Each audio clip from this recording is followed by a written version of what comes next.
রংপুরের শিক্ষক গণপতি চক্রবর্তী তাঁর স্ত্রী ও দুই সন্তানকে হত্যার পেছনে মাদক সেবনে বাধা দেয়াকে হত্যাকাণ্ডের কারণ বলছে পুলিশ।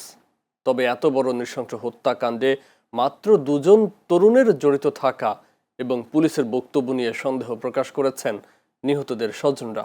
এই ঘটনায় প্রকৃত অপরাধীদের আইনের আওতায় আনার দাবি অপরাধ বিশ্লেষকদের। মিঠুন সরকারের প্রতিবেদনে বিস্তারিত, ক্যামেরায় ছিলেন রায়হান উদ্দিন মানিক।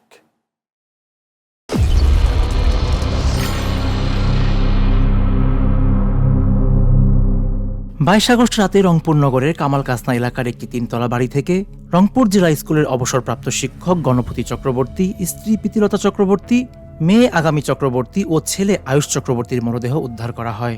নৃশংস এই হত্যাকাণ্ডের সাথে জড়িত সিদ্ধার্থ দাস ও মুগ্ধ দাসকে গ্রেপ্তার করে পুলিশ।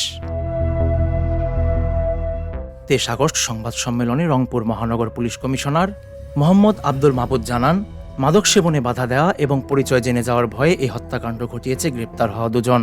মুগ্ধ দাস এবং সিদ্ধার্থ পাশের বিল্ডিং এর উপর দিয়ে ওনাদের ছাদে আসে।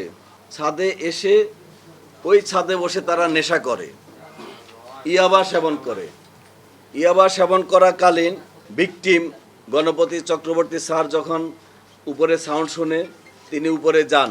আসামিরা তাদের পরিচয় প্রকাশ না করার জন্য, সমাজে তাদের যেন পরিচয় প্রকাশ না হয়ে যায়, তাৎক্ষণিকভাবে ওই স্যারের গলায় যে গামছাটা ছিল সেই গামছা দিয়ে পেঁচিয়ে উনাকে সেখানে হত্যা করেন।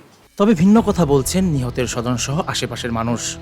চারটা জীবন, চারটা মানুষকে যে মারলো, আমরা সরকারের কাছে তার ন্যায় বিচার চাই। উপযুক্ত শাস্তি হিসাবে তাদের জন্য দড়িতে ঝুলে তার মৃত্যুদণ্ড দেওয়া হয়।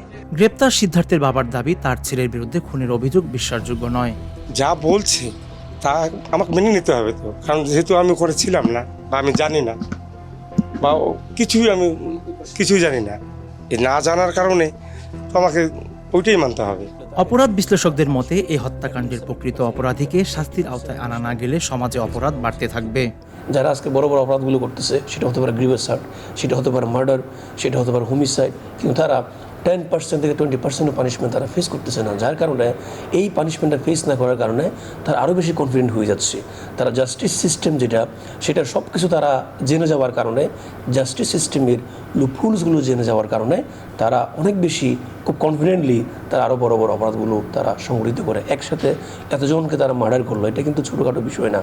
নৃশংস এই হত্যাকাণ্ডের মূল কারণ উদ্ঘাটন করে দোষীদের বিরুদ্ধে আইনি ব্যবস্থা নেওয়ার দাবি জানিয়েছেন রংপুর 3 আসনের সংসদ সদস্য। ডাকাতি হোক বা অন্য যে কোনো কারণে হোক, অবিলম্বে এটার মূল কারণ উদ্ঘাটন হওয়া উচিত, কারণ এটার উপর আমাদের অনেকটা জননিরাপত্তা নির্ভর করছে। আগামী দিনে আমাদের এই শহরের মানুষের আমরা চাই নিরাপদে বসবাস করতে। এই হত্যাকাণ্ডে নিহতদের শ্বাসরোধে হত্যা করা হয়েছে বলে প্রাথমিকভাবে ধারণা করছে ফরেনসিক বিভাগ।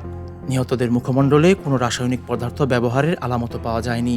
তবে এমন মৃত্যু মেনে নিতে পারছেন না কেউই। বাড়িতেও মানুষের জীবনের নিরাপত্তা কেন নেই, এমন প্রশ্ন সাধারণ মানুষের। মিঠুন সরকার, চ্যানেল এস, ঢাকা।